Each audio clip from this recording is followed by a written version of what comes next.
Sveiki! Sveiki, Žilo brolio žiūrovai. Mes grįžtame po ilgos labai pertraukos su mano kolega Gabrieliumi. Na ir pradėsime trečiąjį sezoną mūsų laidų. Taip, mūsų laida pradeda trečią sezoną, kaip Jonas minėjo, trečias Žiedo brolių kanalo sezonas ir šiandien 3 temos ir jūs išgirsite apie Kreventiką, apie mūsų didžiųjų komandų pasiruošimą šiam sezonui, apie naują Baco B20 BMW klasę ir Baco planus ir šiek tiek Aurumo, kur yra ir šiek tiek naujienų, yra ir jau pirmieji dalyviai, jau yra paskelbta registracija. Tai keliaujam prie didžiųjų komandų pasiruošimo šiam 2025 metų sezonui. Nu ir kaip tau pasirinkimas šitų komandų, Jonai? Visai neblogas, žiūrint. Jo, daug informacijos labai neturiu, kiek tu turi. Šiek tiek mažiau yra aišku ir nuostolių pas kai kurias komandas. Nepavyko surinkti biudžeto. Pradėkim galbūt nuo to, kas nesurinko tikrai biudžeto. RD Sciences pareiškė, kad nestartuos Kreventikė šį sezoną. Aš tikslių priežasčių nežinau, bet aš manau, kad greičiausiai finansai. Šiemet Kreventiko šiek tiek pabrango visas Kreventiko biudžetas dėl vieno dalyko, kad pasikeitė padangų gamintojas. Vietoj Hankukų ateina Mišelinas. Kaip žinom, šios padangos yra ženkliai brangesnės. Ir brangesnės, ir tuo pačiu ir kokybė geresnė. Tai Ardesaisas nusprendė nelenktyniauti šių metų Kreventik sezone, kol kas nėra pasirengęs. Tačiau Jonas turi žinių ir gerų žinių dėl Palangos lenktynių. Dar neaišku, visko būna gyvenime, bet reikia tikėtis geriausio. Taigi Ardesaisas turėtų startuoti Palangos lenktynėse. Galbūt išvažiuos dar į super trofėją. Tai naujienos su Ardesainsu yra tokios linksmos mums, kad juos Lamborghini pamatysim Lietuvoje šiais metais vėl. Tačiau liūdnas, kad... Bet liūdna dėl Europos. Tiesiog liūdna dėl europinių varžybų Kreventiko. Nebent kažkas pasikeis, nes žinant RD Science komandą, jie mėgsta nustebinti. Jie nustebint sugeba. Atsimenam prieš porą metų, kai jie pasakė, nevažiuosim Palangoje, neturim pinigų ir važiuodavom tik tai dėl audriaus, o nusprendė važiuoti. Bet tada kažkaip atsirasdavo stebuklingai Deividas Jocius ir viskas susimaišydavo. O šiais metais kol kas RD Sciences yra suplanavęs nestartuoti Kreventike. ES Motosportas irgi kol kas planų nėra pristatęs ir testavosi, turėjo testus, tačiau derina viską ir komandos vadovai yra Nesustaponkus, kiek žinau, derina planus ir kas irgi nėra aišku, ar tai bus Europos varžybos. Kad teko jos matyti Kreventiko Barcelonos trasoje besitreniruojančius. Jo, Barcelonoje buvo testų ir Dream to Drive'as darė, bet Dream to Drive pozicija... Galbūt tokios, žinai, ES Motosporto užuominos į ateitį. Galbūt, bet irgi kol kas, kiek girdėjau, planai nėra dar planų ir yra derinama.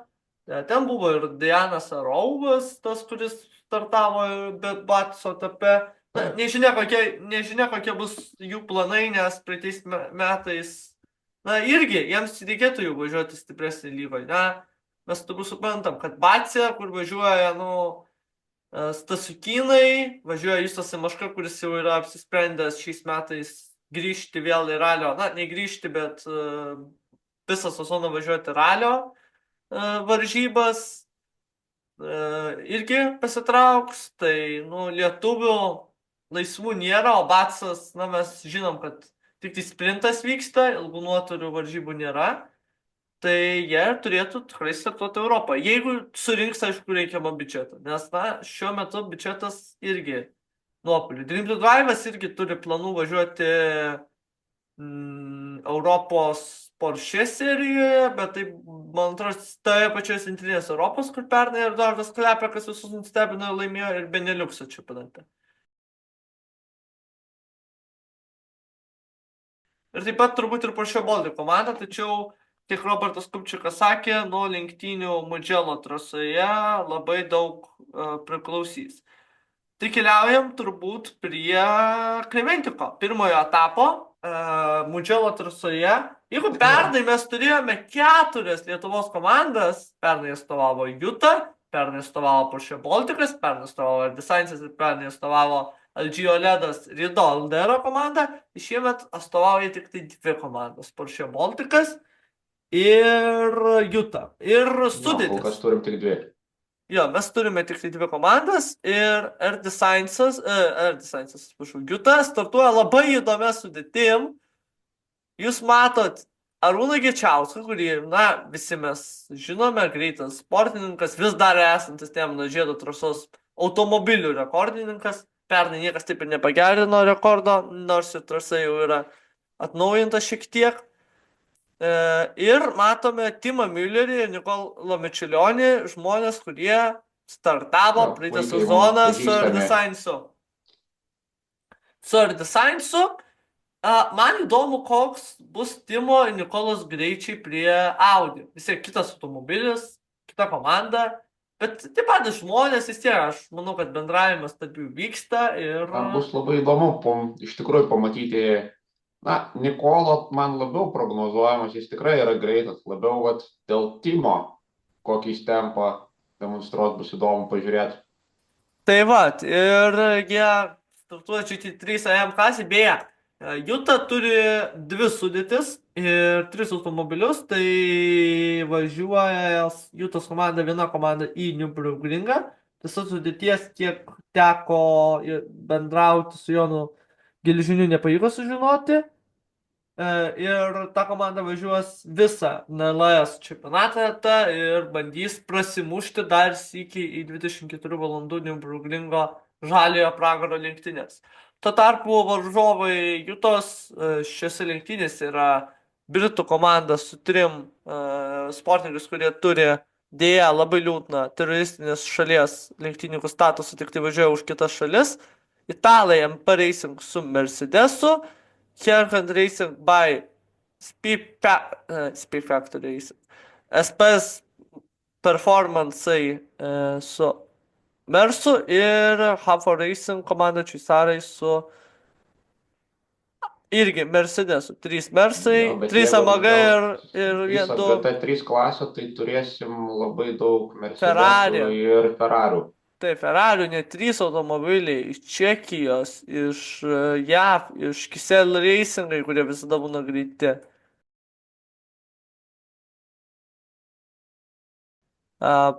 Tai aplamai Ferrari automobilių bus greitų. Lambo garbę gins šį kartą Bratislavą, kurie... Jo, kas įdomiausia, kad šį kartą jie įregistravo pakankamai greitą ir man gan neblogai žinomą kinietį. Yangon Liang.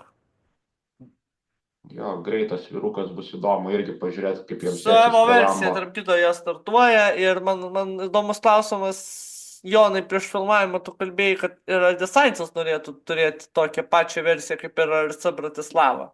Lyg toks gandas sklinda. Na, jau Rokas Steponavičius jam iškart rekomendavo Lambo antros versijos imti, bet finansai, kiti dalykai.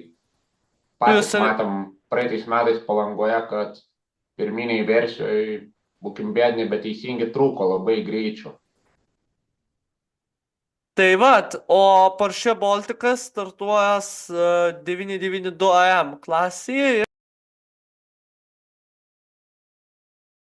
ir ten jų varžovai bus AB Motors, mums puikiai pažįstama komanda, kadangi jie aptarnavo ir pernai aptarnavo ir Klementikė šiose lenktynėse ir Palangoje Porsche Oledo komanda. Tai 4 italai, taip pat Ir man, žinai, kas ispanai. įdomiausia, kad matom pas Porsche Baltica naujas dizainas pavaizduotas.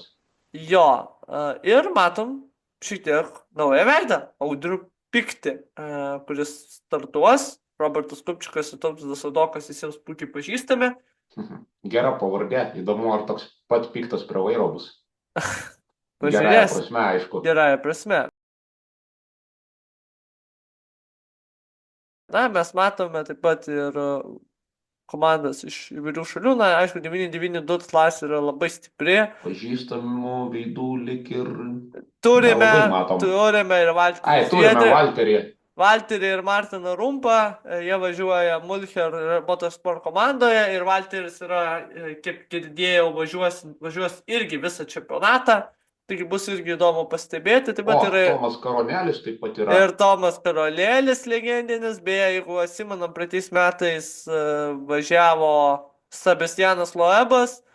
Tai šiemet Tomas Karolėlis važiuoja šiame etape irgi pažįstamas veidas, o kas atsimena, 2011 metai, prieš porą metų, 2011 metais važiavo su Jonu Giližiniu Spiker komandoje kartu. Jo, legendinis Spikeris.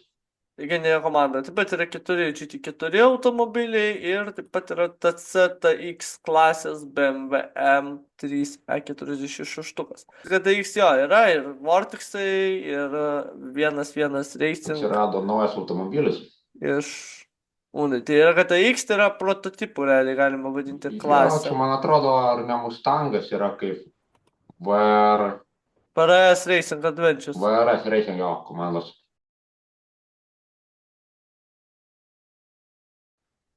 Prognozės aš turbūt neprognozuosiu, tiesiog linkėkime abiem komandom pasiekti finišą ir sėkmės. Praeitais metais, atsimenam, Porsche Baltic komandai nepasisekė, kai jie su Artisainčiu susidūrė, pirmąją dieną nestartavo, antrąją sustartavo. Nu, jų tai parodyti rezultatus, pažiūrėsim, kaip Timas ir Nikola jausis prie Audi, ne prie Lamborghini. Ir matysim po šių lenktynių paaiškės. Galbūt aiškesnis vaizdas šitų dviejų komandų, kokie jų yra didesni Jo, planai. lenktynės jau labai greitai, už 5 dienų. Aš beje galvoju, kad Porsche automobiliams tarp privalumas yra tos Michelin padangos, kuriomis bendrabiauja Porsche.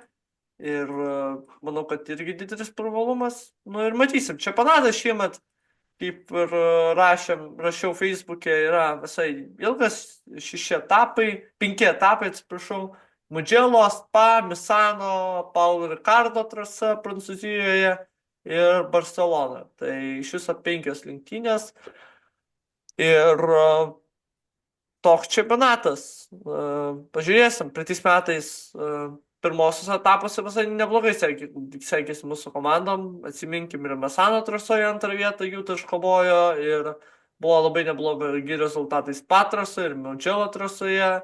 Tai paskutiniam sekundėm Jūtai nepasisekdavo.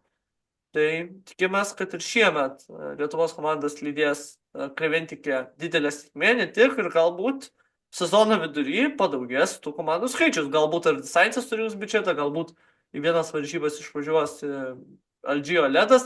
Beje, aš esu matęs Instagrame, kad EBI Motors turi ir GT3 versiją 992. GT3 Arena. Taigi gali būti tas variantas, kurį labai norėtų padaryti Algio Ledo komanda, važiuoti Palangoje su GT3 AR automobiliu ir taip siekti pergalės. Gerai, pakalbam apie Aurumą, nors šiais metais dalyvauja, kol kas yra pateikusios pareiškos tik tai 8 komandos, tačiau žinių yra ir gerų.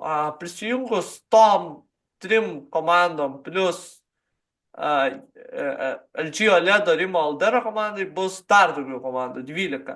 O kol kas pareiškos yra pateikusios 3 Porsche Baltiko komandos, Antėja, Kauno ASK su savo Lada, noriu sakyti, Mustangu,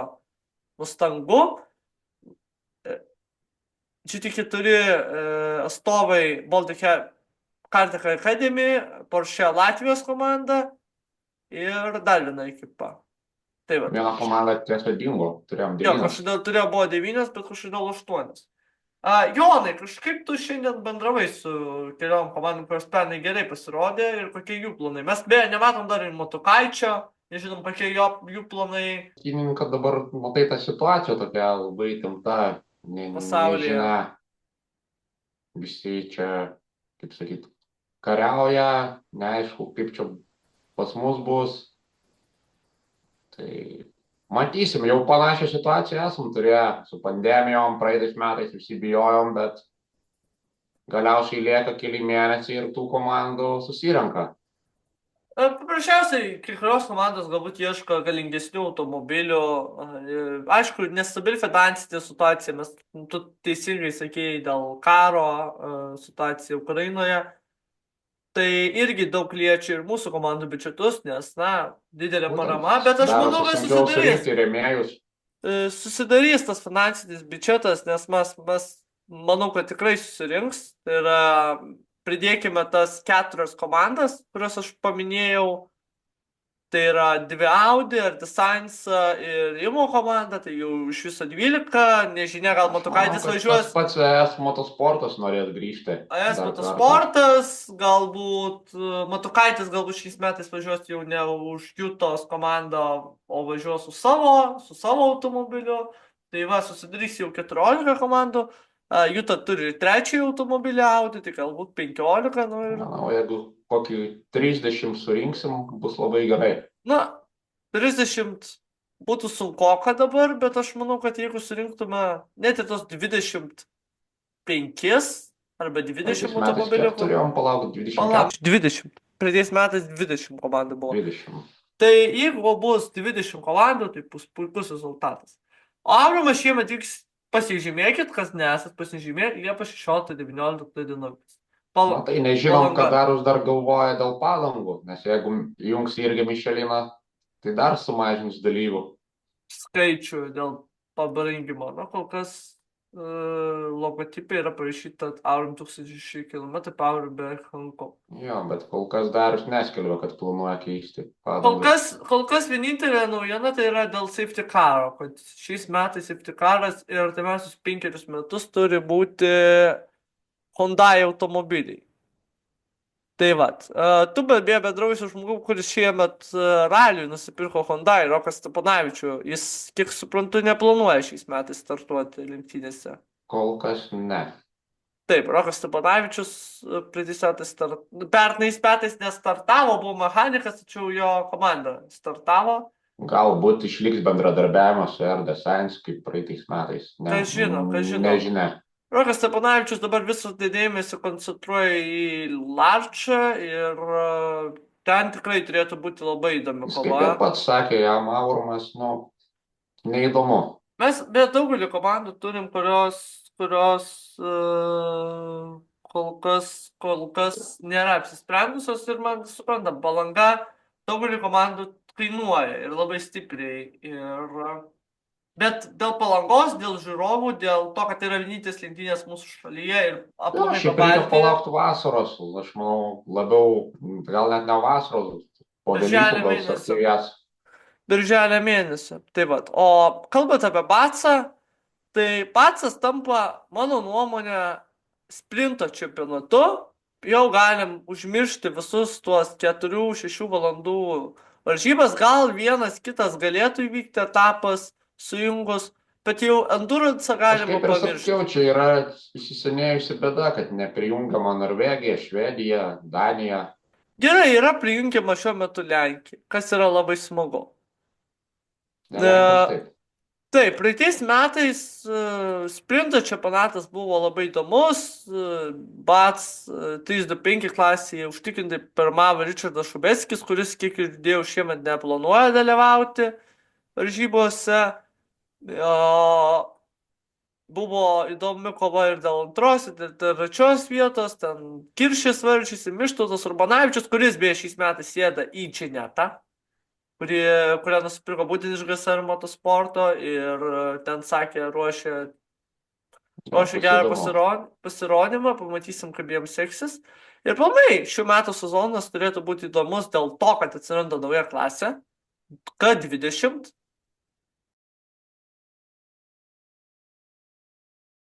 Klasė, kuri bus tokia tikrai įdomi, kiek bendravau su Paulium Bonkevičium, tiek su Karoliu Jovaišu, kurie testavo tos automobilius. Na, tiksliau, Karolis netestavo, bet Karolis, kaip mes visi puikiai žinom, dirba su šita komanda ir yra vienas iš šios komandos narių. Povilas Bonkevičius yra komandos vadovas, tai kol kas dirbtuvėse, KTK dirbtuvėse yra 5 tokie automobiliai. Taip pat 3 automobilius ruošia Latvijai, ruošia automobilius tokius estai ir iš viso 10 automobilių ir